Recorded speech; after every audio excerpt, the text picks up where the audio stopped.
ದಿನದ ಪ್ರಮುಖ ಸುದ್ದಿಗಳನ್ನು ಶತಾಬ್ದಿ ಎಕ್ಸ್‌ಪ್ರೆಸ್‌ನಲ್ಲಿ ಒಂದೊಂದಾಗಿ ನೋಡ್ತಾ ಹೋಗೋಣ. ರಾಜ್ಯಸಭೆ ಚುನಾವಣೆಗೆ ಮುಹೂರ್ತ ಫಿಕ್ಸ್ ಆಗಿದ್ದು, ದೇಶದ 10 ರಾಜ್ಯಗಳ ಒಟ್ಟು 24 ರಾಜ್ಯಸಭೆ ಸ್ಥಾನಗಳಿಗೆ ಜೂನ್ 18ನೇ ತಾರೀಕು ಚುನಾವಣೆ ನಡೆಯುತ್ತೆ ಅಂತ ಕೇಂದ್ರ ಚುನಾವಣಾ ಆಯೋಗ ದಿನಾಂಕ ಘೋಷಣೆ ಮಾಡಿದೆ. ಇದರಲ್ಲಿ ಕರ್ನಾಟಕದ 4 ಪ್ರಮುಖ ಸ್ಥಾನಗಳು ಸೇರಿದ್ದು, ನಾಮಪತ್ರ ಸಲ್ಲಿಸುವುದಕ್ಕೆ ಜೂನ್ 8 ಕೊನೆ ದಿನಾಂಕ ಅಂತ ಮಾಹಿತಿ ನೀಡಿತು. ಜೂನ್ 18ಕ್ಕೆ ರಾಜ್ಯಸಭೆ ಎಲೆಕ್ಷನ್ ನಡೆಯಲಿದ್ದು, ಅವತ್ತೇ ಫಲಿತಾಂಶ ಪ್ರಕಟಿಸಲಾಗುತ್ತೆ ಅಂತ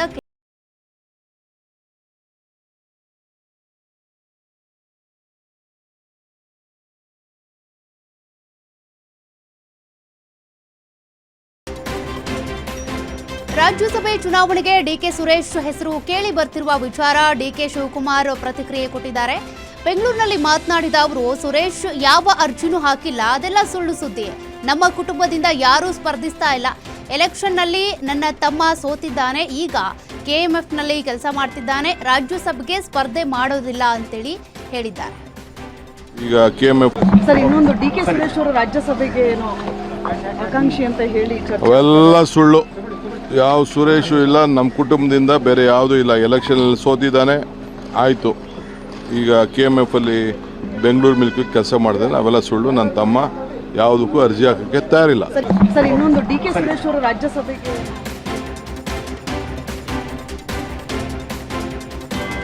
ಕರ್ನಾಟಕದಾದ್ಯಂತ ಮುಂದಿನ 4 ದಿನಗಳ ಕಾಲ ವರುಣಾರ್ಭಟ ಮುಂದುವರಿಯಲಿದ್ದು, ಬೆಂಗಳೂರಿನಲ್ಲಿ ಇವತ್ತು ಆರೆಂಜ್ ಅಲರ್ಟ್ ಘೋಷಿಸಲಾಗಿದೆ.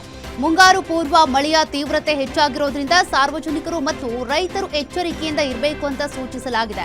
ಇನ್ನು ಚಿಕ್ಕಬಳ್ಳಾಪುರ, ತುಮಕೂರು, ರಾಯಚೂರು, ಯಾದಗಿರಿ, ಕಲಬುರಗಿ, ಬೀದರ್ ಸೇರಿದಂತೆ 8 ಜಿಲ್ಲೆಗಳಿಗೆ ಆರೆಂಜ್ ಅಲರ್ಟ್ ಘೋಷಿಸಿದ್ದು, 19 ಜಿಲ್ಲೆಗಳಿಗೆ ಯೆಲ್ಲೋ ಅಲರ್ಟ್ ಘೋಷಿಸಲಾಗಿದೆ.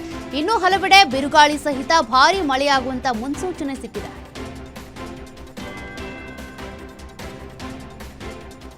ರಾಜ್ಯದಾದ್ಯಂತ ವರುಣನ ಅಬ್ಬರ ಜೋರಾಗಿದ್ದು, ನೆಲಮಂಗಲದಲ್ಲಿ ಭಾರೀ ಮಳೆಗೆ ಅವಾಂತರಗಳೇ ಸೃಷ್ಟಿಯಾಗಿವೆ. ತಡರಾತ್ರಿ ಸುರಿದ ಬಿರುಗಾಳಿ ಸಹಿತ ಮಳೆಗೆ ವಿದ್ಯುತ್ ಕಂಬಗಳು ಧರೆಗುರುಳಿದ್ದು, ಮನೆ ಮೇಲೆ ವಿದ್ಯುತ್ ಕಂಬ ಬಿದ್ದ ಪರಿಣಾಮ ಹೊನ್ನರಾಮಣ್ಣ ಅವರಿಗೆ ಸೇರಿದ್ದ ಮನೆ ಸಂಪೂರ್ಣ ಜಖಮಾಗಿದೆ.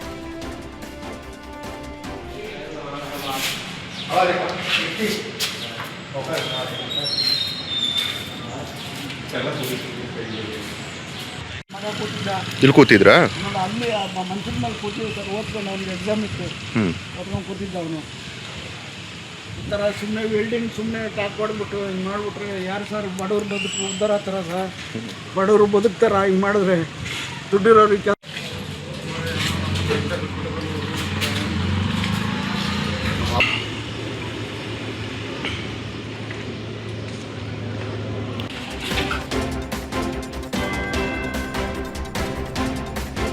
ಯಾದಗಿರಿ ಜಿಲ್ಲೆಯಾದ್ಯಂತ ರಣಭೀಕರ ಮಳೆಯಾಗಿದ್ದು, ತಡರಾತ್ರಿ ಸುರಿದ ಬಿರುಗಾಳಿ ಸಹಿತ ಭಾರೀ ಮಳೆಗೆ 50ಕ್ಕೂ ಹೆಚ್ಚು ಮರಗಳು ಹಾಗೂ ವಿದ್ಯುತ್ ಕಂಬಗಳು ಧರೆಗುರುಳಿವೆ. ಅಲ್ಲದೆ ಬಿರುಗಾಳಿಗೆ ಮನೆ ಮೇಲ್ಚಾವಣಿ ಹಾರಿ ಹೋಗಿದ್ದು, ಮನೆಯಲ್ಲಿದ್ದಂಥ ವಸ್ತುಗಳೆಲ್ಲ ನೀರಿನಲ್ಲಿ ಒದ್ದೆಯಾಗಿವೆ. ಇನ್ನು ಮಳೆ ಅವಾಂತರಕ್ಕೆ ವಡಗೇರ ತಾಲೂಕಿನ ತುಮಕೂರು ಗ್ರಾಮಸ್ಥರು ಕಂಗಾಲಾಗ್ಬಿಟ್ಟಿದ್ದಾರೆ.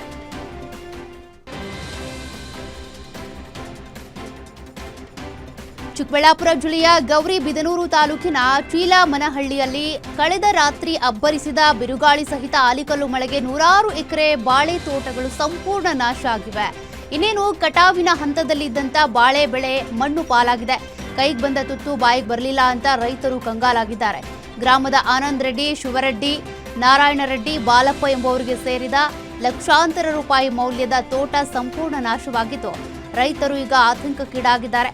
ಇನ್ನು ವಿಷಯ ತಿಳಿತಾ ಇದ್ದಂತೆ ಸ್ಥಳಕ್ಕೆ ಶಾಸಕರಾದ ಕೆಎಚ್ ಪುಟ್ಟಸ್ವಾಮಿಗೌಡ ಅವರು ಅಧಿಕಾರಿಗಳ ತಂಡದೊಂದಿಗೆ ಭೇಟಿ ನೀಡಿ ಪರಿಶೀಲನೆ ನಡೆಸಿ ಸಂಕಷ್ಟಕ್ಕೊಳಗಾದ ರೈತರಿಗೆ ಧೈರ್ಯ ತುಂಬಿದ್ದಾರೆ. ಸಾಲ ಮಾಡಿ 10 ಲಕ್ಷ ಸಾಲ ಮಾಡಿ ಬೆಳೆ ಹಾಕಿದ್ವಿ. ರಾತ್ರಿ ಬಿದ್ದಿದ್ದು ಮಳೆ ಗಾಳಿಗೆ ಆಲಿಕಲ್ಲು ಬಿದ್ದು ನಮ್ಮ ಬೆಳೆ ಎಲ್ಲ ನಾಶ ಆಗಿದೆ. ನೋಡಿ, ಬಾಯಿಗೆ ಬಂದಿರೋ ತುತ್ತು ಕೈಗೆ ಬಂದಿರೋ ತುತ್ತು ಬಾಯಿಗೆ ಬಂದಂಗೆ ಆಗ್ಬಿಟ್ಟೈತೆ. ಸರ್ಕಾರ ಎಚ್ಚೆತ್ಕೊಂಡು ನಮಗೇನು ನಷ್ಟ ಪರಿಹಾರ ಕೊಡ್ಸೋಕ್ಕೆ ನಾವು ಮನವಿ ಮಾಡ್ತಾ ಇದ್ವಿ. ಸಾಲ ಮಾಡಿ 10 ಲಕ್ಷ.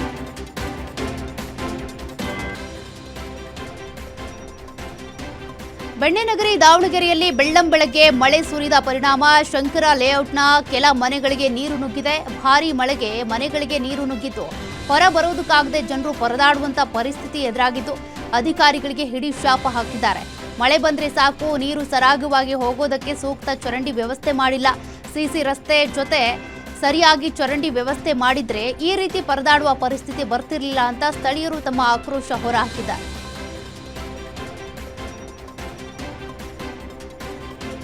ಚಿತ್ರದುರ್ಗ ಜಿಲ್ಲೆಯ ಹಲವೆಡೆ ವರುಣನ ಅಬ್ಬರ ಜೋರಾಗಿದ್ದು, ವರುಣಾರ್ಭಟಕ್ಕೆ ನಾಯಕನಹಟ್ಟಿ ಪೊಲೀಸ್ ಠಾಣೆ ಜಲಾವೃತವಾಗಿದೆ. ಭಾರೀ ಮಳೆಗೆ ಠಾಣೆಯ ಸುತ್ತ ನೀರು ಆವರಿಸಿತ್ತು. ಠಾಣೆ ಒಳಗೆ ಪ್ರವೇಶಿಸುವುದಕ್ಕೂ ಕೂಡ ಪೊಲೀಸರು ಹರಸಾಹಸ ಪಟ್ಟಿದ್ದಾರೆ. ಇನ್ನು ಬೇಡರೆಡ್ಡಿಹಳ್ಳಿ ಗ್ರಾಮದಲ್ಲಿ ಮಳೆರಾಯ ಆರ್ಭಟ ಜೋರಾಗಿದ್ದು, ಬಿಸಿಲಿನಿಂದ ಕಂಗೆಟ್ಟಿದ್ದ ಜನರಿಗೆ ವರುಣ ತಂಪೆರೆದಿದ್ದಾನೆ.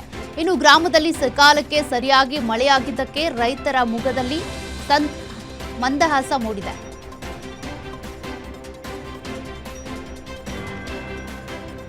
ಕಲಬುರಗಿಯ ಲಾಡ್ಲೆ ಮುಷಾಕ್ ದರ್ಗಾ ಕೇಸ್ ವಾಪಸ್ ಪಡೆದಂತ ವಿಚಾರವಾಗಿ ಸಚಿವ ಸತೀಶ್ ಜಾರಕಿಹೊಳಿ ಪ್ರತಿಕ್ರಿಯೆ ಕೊಟ್ಟಿದ್ದಾರೆ. ಚಿತ್ರದುರ್ಗದಲ್ಲಿ ಮಾತನಾಡಿದ ಅವರು, ಈ ರೀತಿಯ ಕೇಸ್ ವಾಪಸ್ ಪಡೆದಾಗ ಬಿಜೆಪಿ ಆರೋಪ ಸಾಮಾನ್ಯವಾಗಿದೆ. ಆ ಕೇಸ್ಗಳಲ್ಲಿ ರೈತರು, ಕನ್ನಡಪರ ಹೋರಾಟಗಾರರು ಇದ್ದಾರೆ, ಅಲ್ಲದೆ ರಾಜಕೀಯ ಮುಖಂಡರು ಕೂಡ ಇದ್ದಾರೆ. ಅದು ಬಿಜೆಪಿಯ ಸ್ಟ್ಯಾಂಡರ್ಡ್ ಅಲಿಗೇಷನ್ ಆಗಿದೆ ಅಂತ ತಿಳಿಸಿದ್ದಾರೆ. ಏನು ವಿಶೇಷ ಹೇಳಬೇಕು, ಅವ್ರ ಕೆಲಸ ಏನೋ ಮತ್ತೆ ನೀವು ಅದನ್ನು ಸ್ಟಡಿ ಮಾಡಬೇಕಲ್ಲ. ಅದರಲ್ಲಿ ಸುಮಾರು 50-60 ಕೇಸ್ ಇದೆ. ಎಲ್ಲ ಮುಸ್ಲಿಮರಿದ್ದಾರೆ, ಕನ್ನಡ ಪರ ಇದ್ದಾರೆ, ರೈತರು ಇದ್ದಾರೆ, ಬೇರೆ ಬೇರೆ ಘಟನೆಗಳಾಗಿದ್ದಾವೆ, ರಾಜಕೀಯ ಪಕ್ಷದ ಮುಖಂಡರಿದ್ದಾರೆ, ಅವರು ಇರ್ಬೋದು. ಅದರಲ್ಲಿ ಯಾವಾಗಲೂ ಈ ಥರ ಮಾಡಿದಾಗ ಅದನ್ನ ಹೇಳಿಬಿಡ್ತಾರೆ ಅವರು. ಮುಸ್ಲಿಂ ಪಾಕಿಸ್ತಾನ ಅಂದರೆ ಜನ ನೇರವಾಗಿ ಅಟ್ರಾಕ್ಟ್ ಆಗ್ತಾರೆ. ಹೀಗಾಗಿ ಅದು ಸ್ಟ್ಯಾಂಡರ್ಡು ಅಲಿಗೇಷನ್. ಅವರು ಏನು ವಿಶೇಷ,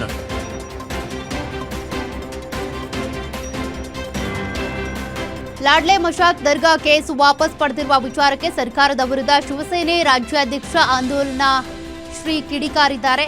ಇನ್ನು ದರ್ಗಾದ ಕಮಿಟಿಯವರ ವೋಟ್ ಪಡೆಯುವುದಕ್ಕೆ ಕೇಸ್ ವಾಪಸ್ ಪಡ್ಕೊಂಡಿದ್ದಾರೆ. 2023ರ ಚುನಾವಣೆಯಲ್ಲೇ ಈ ಬಗ್ಗೆ ಒಪ್ಪಂದ ಆಗಿತ್ತು.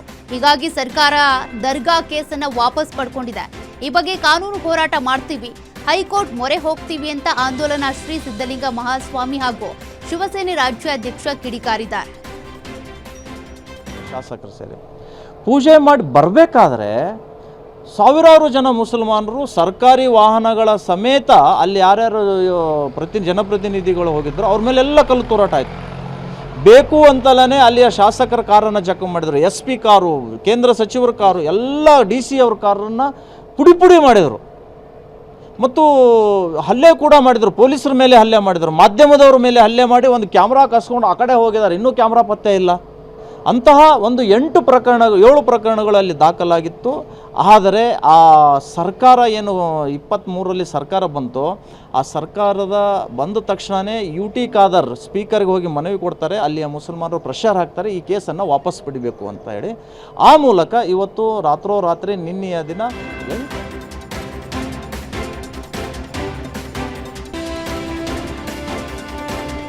ಪ್ರಧಾನಿ ಮೋದಿ ಫಾರಿನ್ ಪ್ರವಾಸಕ್ಕೆ ಕಾಂಗ್ರೆಸ್ ನಾಯಕ BK ಹರಿಪ್ರಸಾದ್ ಕಿಡಿಕಾರಿದ್ದಾರೆ. ಬೆಂಗಳೂರಿನಲ್ಲಿ ಮಾತನಾಡಿದ ಅವರು, ದೇಶದಲ್ಲಿ ಸಮಸ್ಯೆ ಇದೆ, ಆದರೆ ಪ್ರಧಾನಿ ಮೋದಿ ಫಾರಿನ್ ಟ್ರಿಪ್ ಮಾಡ್ತಿದ್ದಾರೆ. ಮೋದಿ ಆಸ್ಟ್ರಿಚ್ ಪಕ್ಷಿಯಂತೆ ಕಷ್ಟ ಬಂದಾಗ ಅವಿತುಕೊಳ್ತಾರೆ. ಮೋದಿಯ ರೊಮ್ಯಾಂಟಿಕ್ ಫೋಟೋ ನೋಡಿದ್ರೆ ನಗು ಬರುತ್ತೆ. ಸಣ್ಣ ವಯಸ್ಸಿನವರ ಜೊತೆ ಮೆಲೋಡಿ ಚಾಕ್ಲೇಟ್ ಹಂಚಿಕೊಂಡಿದ್ದಾರೆ. ಮೆಲೋನಿಗೆ ಮೆಲೋಡಿ ಕೊಟ್ಟು ಪಾರ್ಲೆ ಶೇರ್ ದರ ಹೆಚ್ಚಿಸಿದ್ದಾರೆ ಅಂತ ವಾಗ್ದಾಳಿ ನಡೆಸಿದ್ದಾರೆ. ದೇಶದಲ್ಲಿರ್ತಕ್ಕಂಥ ಸಮಸ್ಯೆಗಳ ಬಗ್ಗೆ ಅವರು ಮಾತಾಡಲಿಕ್ಕೆ ಅವ್ರಿಗೆ ಸಮಯ ಇಲ್ಲ. ಅಲ್ಲೋಗಿ ಇಟ್ಲಿನಲ್ಲಿ ಹೋಗಿ ಮೆಲೋಡಿ ಜೊತೆ ಅದನ್ನು ಏನಂತ ಕೇಳ್ತೀರ, ಅದಕ್ಕೆ ಆ ಸೀನ್ ನೋಡಿದಾಗ ನಗೆ ಬರುತ್ತೆ. 75 ವರ್ಷದ ಮುದಿಯ ಈ ಒಂದು ಸಣ್ಣ ವಯಸ್ಸಿನ ಪ್ರಧಾನಮಂತ್ರಿ ಜೊತೆ ಚಾಕ್ಲೇಟ್ ಹಂಚ್ಕೊಳ್ಳೋದು ನೋಡಿದಾಗ ಯಾವ್ಯಾವ ಅರ್ಥ ಬರುತ್ತೆ ಅಂತೇಳಿ ಜನಸಾಮಾನ್ಯರು ತೀರ್ಮಾನ ಮಾಡ್ತಾರೆ. ಅಸಮರ್ಪಕ ಪ್ರಧಾನಮಂತ್ರಿ ಅಂತ ಹೇಳಿದ್ರೆ ತಪ್ಪಾಗಲಾರ್ದು. ಸಂಪೂರ್ಣ ಗಂಭೀರವಾದ ಪರಿಸ್ಥಿತಿ ಇದ್ದಾಗ ಫಾರಿನ್ ಟೂರ್ ಮಾಡಿಕೊಂಡು. ಬಳ್ಳಾರಿ ಜಿಲ್ಲೆಯ ತೆಕ್ಕಲಕೋಟೆ ಪಟ್ಟಣ ಪಂಚಾಯಿತಿಯಲ್ಲಿ ಆಸ್ತಿ ಖಾತೆ ತಿದ್ದುಪಡಿ ಸಂಬಂಧ ಬೇಡಿಕೆ ಪುಸ್ತಕ ನಾಪತ್ತೆಯಾಗಿ ಬಳಿಕ ಕಚೇರಿಯಲ್ಲೇ ಪತ್ತೆಯಾಗಿದೆ. ಆದರೆ ನಕಲಿ ಸಹಿ ದಾಖಲೆ ತಿದ್ದಲಾಗಿದೆ ಅನ್ನೋ ಆರೋಪ ಕೇಳಿಬಂದಿದೆ. ಖಾತೆ ವಿವರಗಳಲ್ಲಿ ತಿದ್ದುಪಡಿ ಕಂಡು ಅನುಮಾನಗೊಂಡ ಅಧಿಕಾರಿಗಳು ಕಚೇರಿಯ ಸಿಸಿ ಕ್ಯಾಮೆರಾ ದೃಶ್ಯಾವಳಿಗಳನ್ನ ಪರಿಶೀಲನೆ ಮಾಡಿದ್ದಾರೆ. ಈ ವೇಳೆ ತೆರಿಗೆ ಮೌಲ್ಯಮಾಪಕ B ಷಣ್ಮುಖ ಅವರ ಸಹಾಯದಿಂದ ಸಣ್ಣ ಗಾದಿಪ್ಪ ಹಾಗೂ ಬಾವಿಮನೆ ಆಸಿಫ್ ಬೇಡಿಕೆ ಪುಸ್ತಕವನ್ನ ಕಚೇರಿಯಿಂದ ಹೊರಗೆ ತೆಗೆದುಕೊಂಡು ಹೋಗಿ ತಿದ್ದುಪಡಿ ನಡೆಸಿ ಅದೇ ದಿನ ಸಂಜೆ ಮರಳಿ ತಂದಿಟ್ಟಿರೋದು ಸಿಸಿ ಕ್ಯಾಮೆರಾದಲ್ಲಿ ಸೆರೆಯಾಗಿದೆ. ಅಷ್ಟೇ ಅಲ್ಲದೆ 3ನೇ ವಾರ್ಡ್ ನಿವಾಸಿಯಾಗಿದ್ದ ಲೇಟ್ ಮುಜಾವರ್ ಕಬೀರ್ ಸಾಬ್ ಅವರ ಹೆಸರಿನ ಖಾತೆಯನ್ನ ಲೇಖನ್ ಬಿ ಹೆಸರಿಗೆ ಬದಲಾವಣೆ ಮಾಡಲಾಗಿತ್ತು. ಇದರಲ್ಲಿ ಹಿಂದಿನ ಮುಖ್ಯಾಧಿಕಾರಿ ಪ್ರೇಮ್ ಚಾರ್ಲ್ಸ್ ಅವರ ನಕಲಿ ಸಹಿ ಹಾಗೂ ನಕಲಿ ಮೊಹರು ಬಳಸಲಾಗಿದೆ ಎಂಬ ಆರೋಪ ಕೇಳಿಬಂದಿದೆ. ಈ ಸಂಬಂಧ ಪಟ್ಟಣ ಪಂಚಾಯಿತಿ ಮುಖ್ಯಾಧಿಕಾರಿ ಪರಶುರಾಮ ಹಾಗೂ ಸಿಬ್ಬಂದಿ ಸುಬ್ರಹ್ಮಣ್ಯಂ ತೆಕ್ಕಲಕೋಟೆ ಪೊಲೀಸ್ ಠಾಣೆಯಲ್ಲಿ ದೂರು ದಾಖಲಿಸಿದ್ದಾರೆ. ದೂರು ಆಧರಿಸಿ ಬಾವಿಮನೆ ಆಸಿಫ್ ಬಿ ಷಣ್ಮುಖ ಮತ್ತು ಸಣ್ಣ ಗಾದೆಪ್ಪ ವಿರುದ್ಧ ಪ್ರಕರಣ ದಾಖಲಾಗಿದ್ದು ಪೊಲೀಸರು ತನಿಖೆ ನಡೆಸುತ್ತಿದ್ದಾರೆ.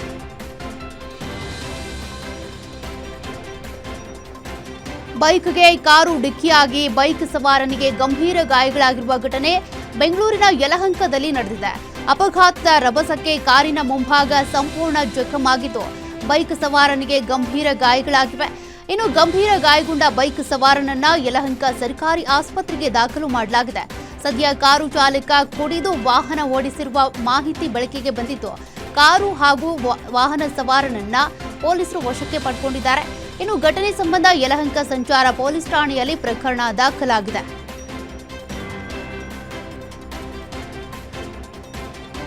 ಬಾಗಲಕೋಟೆ ಜಿಲ್ಲೆ ಬೀಳಗಿ ಆಸ್ಪತ್ರೆಯಲ್ಲಿ ಔಷಧಿ ಕೊರತೆ ಎದುರಾಗಿದ್ದು ಔಷಧಿ ಸಿಗದೆ ರೋಗಿಗಳು ಪರದಾಡ್ತಿದ್ದಾರೆ. ಔಷಧಿ ಕೊರತೆ ಮಾತ್ರವಲ್ಲದೆ ನಿರ್ಲಕ್ಷ್ಯ ತೋರಿದ್ದಾರೆ ಎನ್ನುವಂತ ಆರೋಪ ಕೂಡ ಕೇಳಿಬಂದಿದೆ. ಅಲ್ಲದೆ ಚಿಕಿತ್ಸೆಗಾಗಿ ಬೆಳಗ್ಗೆಯಿಂದ ಕಾದ್ರೂ ಕೂಡ ರೋಗಿಗಳನ್ನ ನೋಡದೆ ವೈದ್ಯರು ನಿರ್ಲಕ್ಷ್ಯ ವಹಿಸಿದ್ದಾರಂತೆ. ಸದ್ಯ ಆಸ್ಪತ್ರೆ ಅವ್ಯವಸ್ಥೆ ವಿರುದ್ಧ ಆಕ್ರೋಶ ವ್ಯಕ್ತವಾಗಿದೆ. ಯಾಕಂತ ನಾವು ಕೇಳಕ್ ಹೋದಿವ್ರಿ, ಕೇಳಕ್ ಹೋಗಂದ್ರೆ ಇಲ್ಲ ಖಾಲಿ ಆಗೈತೆ ಅಂತ ಹೇಳಿ ಕಸ ಹೊಡೆಯೋರು ಮುಂದಷ್ಟು ಹೇಳ್ಕಸ ಯಾರು ಬಂದ್ ನಮ್ಗೆ ಕೇರ್ ಮಾಡೋರು ಅದಕ್ಕೆ ಮಾಡಿದ್ರಿ. ಮತ್ತೆ ಯಾಕೆ ಬರಲ್ಲ ಅಂತ ಕೇಳಿ ಡೋಸ್ ಖಾಲಿ ಆಗೈತಿ, ಡೋಸ್ ಖಾಲಿ ಆಗೈತಿ, ಏನ್ ಮಾಡೋಣ ಅಂದ್ರೆ ಖಾಲಿ ಆಗೈತೆ. ನಮ್ ಬೆಳಗ್ಗೆ ಹೇಳಬೇಕಾಗಿತ್ತು, ಜಲ್ದಿ ಹೋಗ್ತಿದ್ವಿ ವಾಪಸ್. ಎಷ್ಟಕ್ಕೆ ಬಂದಿದ್ದೀವ್ರಿ? 6 ಗಂಟೆಗೆ ಬಂದಿವ್ರಿ. ಒಬ್ರು 6 ಗಂಟೆ 7 ಗಂಟೆ 7 ಗಂಟೆ ಬಂದಿವ್ರಿ ಇಷ್ಟ. ಮತ್ತ ಅದ್ರ ಮೇಲೆ ಬಂದಿಲ್ಲ. 8 ಗಂಟೆಗೆ ಬಂದ್ರೆ ಇಂಜೆಕ್ಷನ್ ಮಾಡಂಗಿಲ್ರಿ, ಇಷ್ಟಾಗ ಲೇಟ್ ಆಗಿ ಬಂದಿ ಅಂತ ಕೇಳ್ತಾರ್ರಿ. ಮತ್ತೆ ಬಂದಿವಾಗ ಮಾಡ್ಲಿಲ್ರಿ, ಯಾರು ಬಂದ್ ನಮ್ಗೆ ಹೇಳುವಲ್ರಿ ಖಾಲಿ ಆಗೈತೆ ಅಂತ ಹೇಳೋರು, ಇಲ್ಲ ಅಂತ ಹೇಳೋರು. ಈಗ ಬಂದ್ ಯಾರಿಗೆ ಕೇಳಿದ್ರಿ?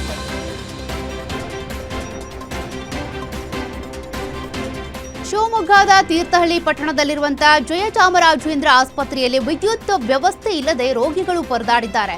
ರಸ್ತೆ ಕಾಮಗಾರಿ ನಡೆಯುತ್ತಿರುವ ಹಿನ್ನೆಲೆ ಪಟ್ಟಣದಾದ್ಯಂತ ವಿದ್ಯುತ್ ಸಂಪರ್ಕ ಕಡಿತಗೊಳಿಸಲಾಗಿತ್ತು. ಈ ಹಿನ್ನೆಲೆ ಆಸ್ಪತ್ರೆಯಲ್ಲಿ ರೋಗಿಗಳು ಪರದಾಡಿದ್ರೂ ಕೂಡ ಸಿಬ್ಬಂದಿ ಜನರೇಟರ್ ವ್ಯವಸ್ಥೆ ಮಾಡದೆ ಬೇಜವಾಬ್ದಾರಿ ತೋರಿದ್ದಾರೆ. ಇನ್ನು ಆಸ್ಪತ್ರೆ ಸಿಬ್ಬಂದಿ ಬೇಜವಾಬ್ದಾರಿ ಕಂಡು ರೋಗಿಗಳು ಹಾಗೂ ಅವರ ಕುಟುಂಬಸ್ಥರು ತೀವ್ರ ಆಕ್ರೋಶ ವ್ಯಕ್ತಪಡಿಸಿದ್ದಾರೆ.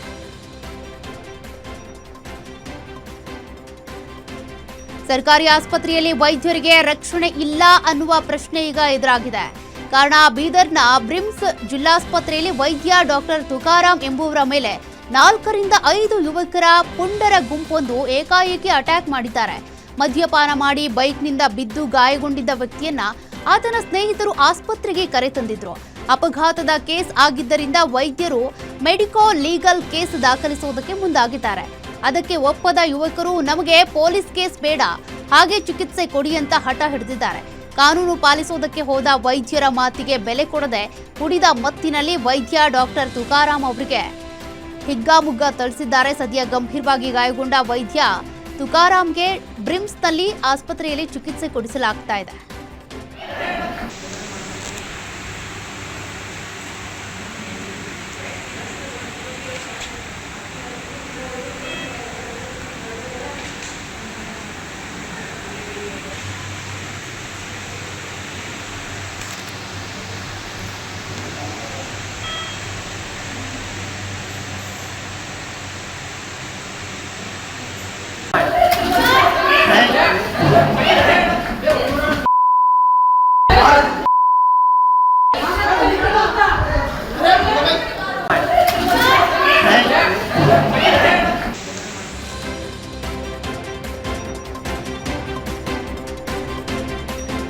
ಶೂಟ್ ಮಾಡಿಕೊಂಡು ಖ್ಯಾತ ವೈದ್ಯರೊಬ್ಬರು ಆತ್ಮಹತ್ಯೆ ಮಾಡಿಕೊಂಡಿರುವಂತಹ ಘಟನೆ ಬೆಳಗಾವಿ ಜಿಲ್ಲೆ ಮಂಡೋಲಿಯಲ್ಲಿ ನಡೆದಿದೆ. ಅಂಕೋಲಾ ಮೂಲದ ಡಾಕ್ಟರ್ ದಿನೇಶ ಲಕ್ಷ್ಮಣ ಭಟ್ಕಳ ಮನೆಯ ಬಾಲ್ಕನಿಯಲ್ಲಿ ತಲೆಗೆ ಶೂಟ್ ಮಾಡಿಕೊಂಡು ಪ್ರಾಣ ಬಿಟ್ಟಿದ್ದಾರೆ.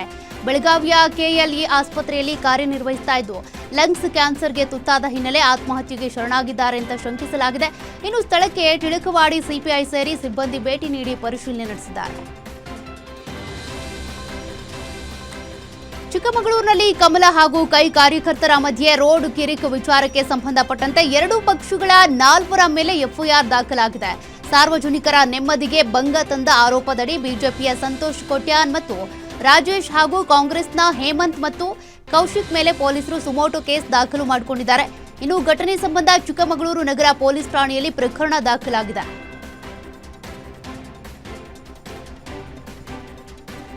ಆಟೋ ಹಾಗೂ ಕಾರು ನಡುವೆ ಭೀಕರ ರಸ್ತೆ ಅಪಘಾತ ಸಂಭವಿಸಿದ್ದು, ಅಪಘಾತದ ರಭಸಕ್ಕೆ ಸಿಎನ್ಜಿ ಆಟೋ ಹೊತ್ತಿ ಉರಿದಿರುವ ಘಟನೆ ಚಿಕ್ಕಮಗಳೂರು ಜಿಲ್ಲೆಯ ಸಕಲೇಶಪುರದ ಬಾಚನಹಳ್ಳಿ ಬಳಿ ನಡೆದಿದೆ.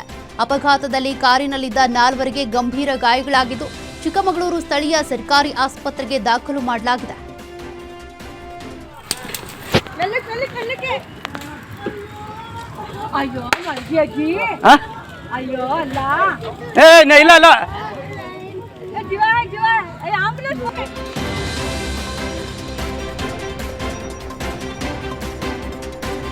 ಕಂಟೈನರ್ ಲಾರಿಗೆ ಓಮ್ನಿ ಕಾರು ಡಿಕ್ಕಿಯಾಗಿ ಕಾರ್ನಲ್ಲಿದ್ದಂಥ ಓರ್ವ ದಾರುಣವಾಗಿ ಮೃತಪಟ್ಟಿರುವ ಘಟನೆ ಚಿಕ್ಕಬಳ್ಳಾಪುರ ತಾಲೂಕಿನ ರಾಮದೇವರಗುಡಿ ಬಳಿ ನಡೆದಿದೆ.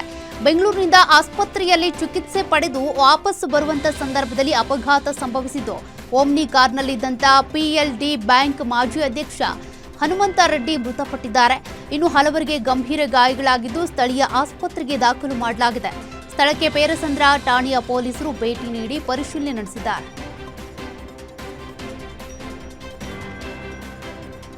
ಗಂಡನ ಕಿರುಕುಳಕ್ಕೆ ಬೇಸತ್ತು 4 ತಿಂಗಳ ಗರ್ಭಿಣಿ ಆತ್ಮಹತ್ಯೆ ಮಾಡಿಕೊಂಡಿರುವ ಘಟನೆ ಕಲಬುರಗಿ ತಾಲೂಕಿನ ಔರಾದ್ ಗ್ರಾಮದಲ್ಲಿ ನಡೆದಿದೆ.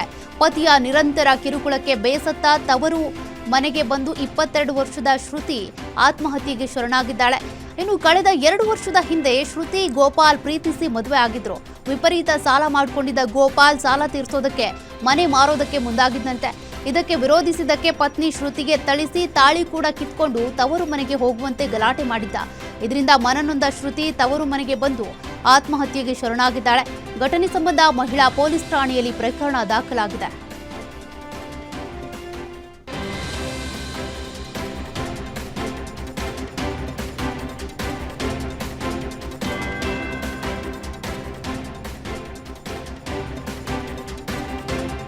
ಐತಿಹಾಸಿಕ ಪ್ರಸಿದ್ಧ ಶ್ರೀರಂಗಪಟ್ಟಣದ ವೆಲ್ಲೆಸ್ಲಿ ಸೇತುವೆ ಈಗ ಆತ್ಮಹತ್ಯೆ ಮಾಡಿಕೊಳ್ಳುವವರ ಪಾಲಿಗೆ ಹಾಟ್ಸ್ಪಾಟ್ ಆಗಿ ಬದಲಾಗ್ತಾ ಇದೆ.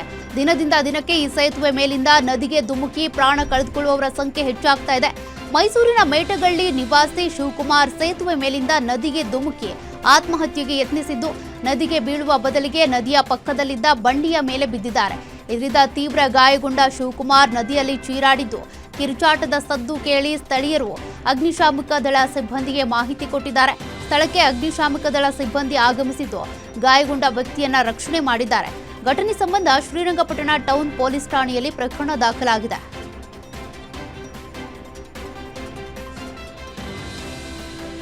ರಾಯಚೂರು ಜಿಲ್ಲೆಯಲ್ಲಿ ಮತ್ತೆ ಮಕ್ಕಳ ಮೇಲೆ ಬೀದಿ ನಾಯಿಗಳ ದಾಳಿ ಮುಂದುವರೆದಿದ್ದು, ಜಿಲ್ಲೆಯ ಯರಮರಸ್, ಬೋಳಮಂಡಿ, ಹರಿಜನ ವಾರ್ಡ್ನಲ್ಲಿ ಒಂದೇ ದಿನ 3 ಮೇಲೆ ಡೆಡ್ಲಿ ಅಟ್ಯಾಕ್ ನಡೆದಿವೆ. 4 ವರ್ಷದ ಯರಮರಸ್ನ ಅರ್ಫತ್ ಅಲಿ, 8 ವರ್ಷದ ಬೋಳಮಂಡಿಯ ಕಲ್ಯಾಣಿ ಹಾಗೂ 10 ವರ್ಷದ ಹರಿಜನ ವಾರ್ಡ್ನ ರಿಯಾ ಎಂಬ 3 ಮಕ್ಕಳ ಮೇಲೆ ಭೀಕರ ದಾಳಿ ನಡೆಸಿದ್ದು, 3ರನ್ನ ರಾಯಚೂರಿನ ರಿಮ್ಸ್ ಆಸ್ಪತ್ರೆಯಲ್ಲಿ ಚಿಕಿತ್ಸೆ ಕೊಡಿಸಲಾಗಿದ್ದು, ಬೀದಿ ನಾಯಿಗಳನ್ನು ನಿಯಂತ್ರಿಸುವಂತೆ ಸಾರ್ವಜನಿಕರು ಆಗ್ರಹಿಸಿದ್ದಾರೆ.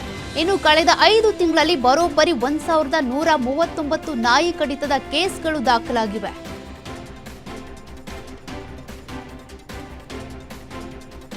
ಕಾಫಿನಾಡು ಚಿಕ್ಕಮಗಳೂರಿನಲ್ಲಿ ಕಾಡಾನೆ ಹಾವಳಿ ಮತ್ತೆ ಮುಂದುವರೆದಿದ್ದು, ಮೂಡಿಗೆರೆ ಪಟ್ಟಣದ ಸಮೀಪದ ಮುದ್ರಾ ಮನೆ ಬಳಿ ಕಾಡಾನೆಗಳು ಬಿಂದಾಸ್ ಆಗಿ ಓಡಾಟ ನಡೆಸಿವೆ.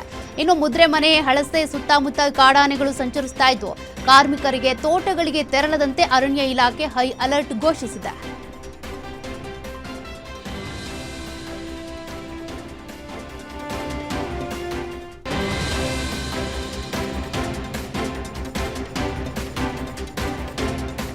ಬೆಂಗಳೂರಿನಲ್ಲಿ ಕಳ್ಳರ ಹಾವಳಿ ಮಿತಿ ಮೀರಿದ್ದು, ಆಸ್ಪತ್ರೆಗೆ ದಾಖಲಾಗಿದ್ದ ರೋಗಿಯೊಬ್ಬರ ಬೆಲೆ ಬಾಳುವ ವಾಚ್ ಕಳ್ಳತನ ಆಗಿದೆ ಅಂತ ರೋಗಿಯ ಮಗಳು ಆರೋಪ ಮಾಡಿದ್ದಾರೆ. ಕೆಲ ತಿಂಗಳ ಹಿಂದೆಯಷ್ಟೇ ಹುಷಾರಿಲ್ಲ ಅಂತ ರಾಮಯ್ಯ ಎಂಬುವರು ಆಸ್ಪತ್ರೆಗೆ ದಾಖಲಾಗಿದ್ರು. ಚಿಕಿತ್ಸೆ ಫಲಿಸದೆ ಆಸ್ಪತ್ರೆಯಲ್ಲೇ ಕೊನೆಯುಸಿರೆಳೆದಿದ್ರು. ಇನ್ನು ಚಿಕಿತ್ಸೆ ವೇಳೆ ರೋಗಿ ರಾಮಯ್ಯ ಧರಿಸಿದ್ದ ಬರೋಬ್ಬರಿ 2 ಲಕ್ಷ ರೂಪಾಯಿ ಬೆಲೆ ಬಾಳುವ ವಾಚ್ ಕಳುವಾಗಿದೆ ಅಂತ ರೋಗಿ ರಾಮಯ್ಯ ಅವರ ಮಗಳು ಗೋವಿಂದರಾಜನಗರ ಪೊಲೀಸ್ ಠಾಣೆಗೆ ದೂರು ಕೊಟ್ಟಿದ್ದಾರೆ. ಈ ಸಂಬಂಧ ಗೋವಿಂದರಾಜನಗರ ಪೊಲೀಸ್ ಠಾಣೆಯಲ್ಲಿ FIR ದಾಖಲಾಗಿದೆ. ಇನ್ನು ಗೋವಿಂದರಾಜನಗರ ಠಾಣೆ ಪೊಲೀಸರು ದೂರು ದಾಖಲು ಮಾಡಿಕೊಂಡು ತನಿಖೆ ನಡೆಸ್ತಾ ಇದ್ದಾರೆ.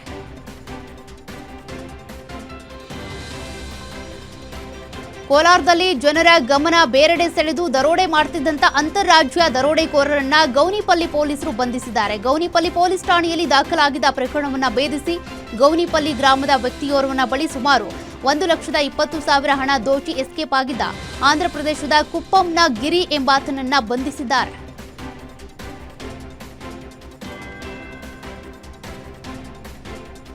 ಮನೆ ಬೀಗ ಒಡೆದು ಲಕ್ಷಾಂತರ ಮೌಲ್ಯದ ಚಿನ್ನಾಭರಣ ಕದ್ದು ಕದಿಮರು ಎಸ್ಕೇಪ್ ಆಗಿರುವ ಘಟನೆ ದಾವಣಗೆರೆ ಜಿಲ್ಲೆ ಹರಿಹರದ ಅಮರಾವತಿ ಕಾಲೋನಿಯಲ್ಲಿ ನಡೆದಿದೆ.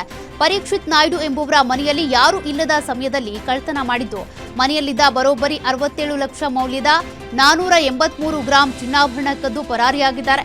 ಬೆಳಗ್ಗೆ ಮನೆ ಕೆಲಸದ ಆಕೆ ಬಂದು ನೋಡಿದಾಗ ಬಾಗಿಲು ಮುರಿದಿರೋದು ಬೆಳಕಿಗೆ ಬಂದಿದೆ. ಇನ್ನು ಸ್ಥಳಕ್ಕೆ ಹರಿಹರ ಗ್ರಾಮಾಂತರ ಠಾಣೆ ಪೊಲೀಸರು, ಶ್ವಾನದಳ ಹಾಗೂ ಬೆರಳಚ್ಚು ತಜ್ಞರ ತಂಡ ಪರಿಶೀಲನೆ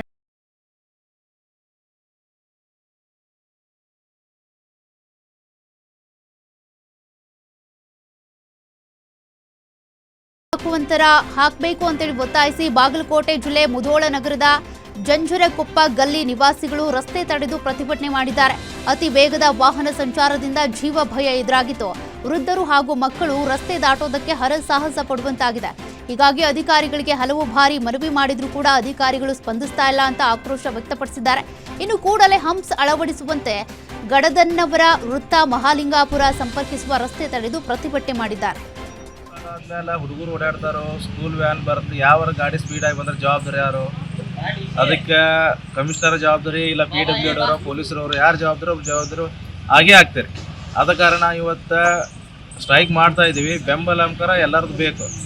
ಅಕಸ್ಮಾತಾಗಿ ಇವತ್ತು ಅವರು ಬಂದು ನಮ್ಗೆ ಏನಾದರೂ ಬೆಂಬಲ ಸೂಚಿಸಲಿಲ್ಲ ಇದು ಅಹೋರಾತ್ರಿ ಧರಣಿ ಆಗುತ್ತೆ ಇವತ್ತು ರಾತ್ರಿ.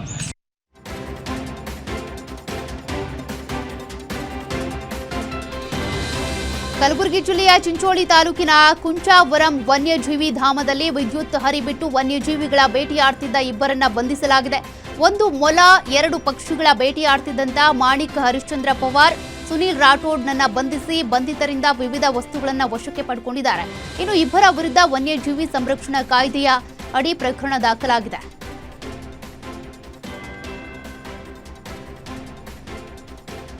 ಮಂಗಳೂರಿನಲ್ಲಿ ಅಕ್ರಮ ಗೋ ಸಾಗಾಟ ವಾಹನ ತಡೆದು ಕಸಾಯಿಖಾನೆಗೆ ಸಾಗಿಸ್ತಾ ಇದ್ದಂತ ಜಾನುವಾರು ಪೊಲೀಸರು ವಶಕ್ಕೆ ಪಡೆದುಕೊಂಡಿದ್ದಾರೆ. ಪಿಕಪ್ ವಾಹನದಲ್ಲಿ ಜಾನುವಾರುಗಳ ಸಾಗಾಟ ಮಾಡುತ್ತಿದ್ದ ಖಚಿತ ಮಾಹಿತಿ ಮೇರೆಗೆ ಕಾರ್ಯಾಚರಣೆ ನಡೆಸಿ ಜಾನುವಾರುಗಳನ್ನು ವಶಕ್ಕೆ ಪಡೆದಿದ್ದಾರೆ.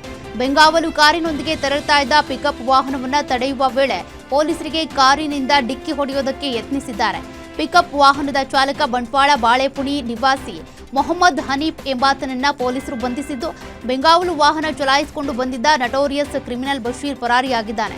ಘಟನೆ ಸಂಬಂಧ ಬಶೀರ್ ಹಾಗೂ ಮೊಹಮ್ಮದ್ ಹನೀಫ್ ವಿರುದ್ಧ ಪೊಲೀಸರು ಪ್ರಕರಣ ದಾಖಲು ಮಾಡಿಕೊಂಡಿದ್ದಾರೆ.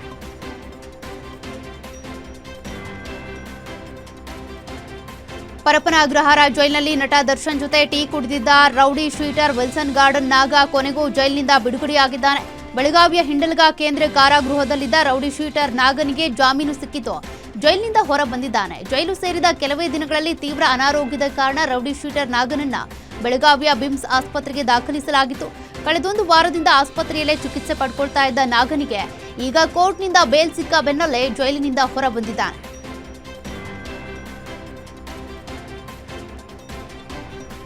ಐಪಿಎಲ್ನ ಪ್ಲೇ ಆಫ್ ರೇಸ್ ರೋಚಕ ಹಂತ ತಲುಪಿದ್ದು ಇವತ್ತು ಹೈದರಾಬಾದ್ನಲ್ಲಿ ನಡೆಯಲಿರುವಂತಹ RCB ವರ್ಸಸ್ SRH ಪಂದ್ಯ ನಿರ್ಣಾಯಕವಾಗಿದ್ದು SRHಗೆ ಟಾಪ್ 2 ತಲುಪೋದಕ್ಕೆ ಬೃಹತ್ ಅಂತರದ ಗೆಲುವು ಅನಿವಾರ್ಯವಾಗಿದೆ.